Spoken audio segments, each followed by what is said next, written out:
સુરત ગ્રામ્ય એલસીબીએ સુરતમાં branded product નકલી પ્રોડક્ટ્સ બનાવી વેચવાનું કૌભાંડ ઝડપી પાડી ₹13.22 લાખના મુદ્દામાલ સાથે એક આરોપીની ધરપકડ કરી છે।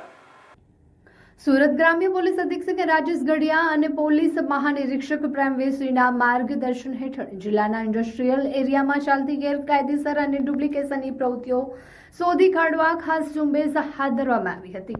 આ અંતર્ગત એલસીબી પોલીસ ઇન્સ્પેક્ટર એનજી પાંચાણીના સુપરવિઝનમાં પેરોલ ફોલો સ્ક્વોડ અને એલસીબીના અધિકારીઓની અલગ અલગ ટીમો બનાવી જીઆઈડીસી તથા અન્ય ઔદ્યોગિક વિસ્તારોમાં ટેકનિકલ સોર્સ અને હ્યુમન ઇન્ટેલિજન્સ દ્વારા સઘન વોચ રાખવામાં આવી હતી, જેથી બજારમાં વેચાતી બ્રાન્ડેડ ચીજ વસ્તુઓની ગુણવત્તા અને ગ્રાહકોના સ્વાસ્થ્ય સાથે થતી છેતરપિંડી અટકાવી શકાશે। આ પેટ્રોલિંગ દરમિયાન એલસીબીના પોલીસ સબ ઇન્સ્પેક્ટર એસસી મસાણી અને આર્મ હેડ કોન્સ્ટેબલ જગદીશભાઈ આબાજીભાઈને ચોક્કસ બાતમી મળી હતી કે પલસાણા પોલીસ સ્ટેશનની હદમાં આવેલા જોડવા ગામની સીમમાં શિવ પેલેસ શોપિંગની દુકાન નંબર 1 અને 2 માં વિવેક ફળદુ નામનો ઇસમ બિલ કે આધાર પુરાવા વગર અલગ અલગ બ્રાન્ડના ટોયલેટ ક્લીનર, ફ્લોર ક્લીનર અને શેમ્પૂના જથ્થાનો સંગ્રહ કરી રહ્યો છે।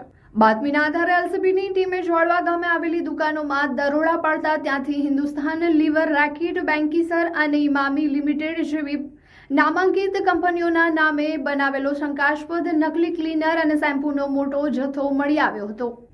એલસીબી પીઆઈ એનજી પાંચાણીએ આ કેસ અંગે વધુ વિગતો આપતા જણાવ્યું હતું કે પકડાયેલા આરોપી વિવેક દીપકભાઈ ફળદુની પ્રાથમિક પૂછપરછમાં ચોંકાવનારા ખુલાસા થયા છે। આરોપી આ નકલી પ્રોડક્ટ્સ બનાવવા માટે ખાલી કેન અને જાણીતી બ્રાન્ડના આબેહૂબ દેખાતા સ્ટીકરો ઉત્તર પ્રદેશ ખાતેથી મંગાવતો હતો, ત્યારબાદ તે સ્થાનિક બજારમાંથી સસ્તા ભાવે લૂઝ શેમ્પૂ અને ક્લીનરનું કેમિકલ ખરીદીને આ ડબ્બાઓમાં પેક કરતો હતો, જેથી સામાન્ય ગ્રાહકો અસલી અને નકલી વચ્ચેનો તફાવત ઓળખી ન શકે।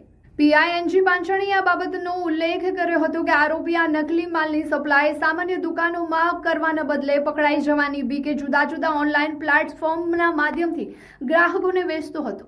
ઓનલાઈન માર્કેટમાં બ્રાન્ડેડ પ્રોડક્ટ્સ પર આકર્ષક ડિસ્કાઉન્ટ આપીને આ ગેરકાયદેસર વેપાર ચલાવી રહ્યો હતો। આ સમગ્ર નેટવર્ક અને તેની સાથે સંકળાયેલા અન્ય લોકોની કડીઓ મેળવવા માટે પોલીસ દ્વારા આગળની સઘન તપાસ હાથ ધરવામાં આવી છે।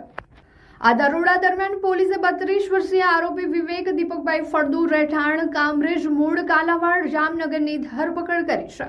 ઘટના સ્થળેથી લાઇઝોન ફ્લોર ક્લીનરના 5 લીટરના 430 કેન, હાર્પિકના 5 લીટરના 532 કેન, સનસિલ્ક શેમ્પૂની 1 લીટરની 15 બોટલો, ઇમામી કેસ કિંગ શેમ્પૂની 70 બોટલો અને અન્ય 117 બોટલો મળીને કુલ ₹13,22,436નો મુદ્દામાલ જપ્ત કરાયો છે। નકલી પ્રોડક્ટ્સ અંગે કાયદેસરની કાર્યવાહી કરવા સંબંધિત કંપનીઓના લીગલ ઓફિસરોને પણ જાણ કરવામાં આવી છે, જેઓ પણ સ્થળ પર આવી આગળની પ્રક્રિયામાં જોડાયા હતા। એલસીબીની ટીમ વિસ્તારમાં પેટ્રોલિંગમાં હતી તે દરમિયાન મળેલ માહિતીના આધારે જોડવા ગામની સીમમાં આવેલ શિવ પેલેસ શોપિંગ ખાતે રેડ કરતા અલગ અલગ બ્રાન્ડની કંપનીના શંકાસ્પદ આધાર પુરાવા વગરના ક્લીનર અને શેમ્પૂનો તેલના ટુકડાનો જથ્થો મળી આવે, જે જથ્થો જપ્ત કરવામાં આવેલ છે અને આગળની કાયદેસરની કાર્યવાહી હાથ ધરવામાં આવી છે। પકડાયેલ કિશનનું નામ વિવેક દીપકભાઈ ફળદુ છે।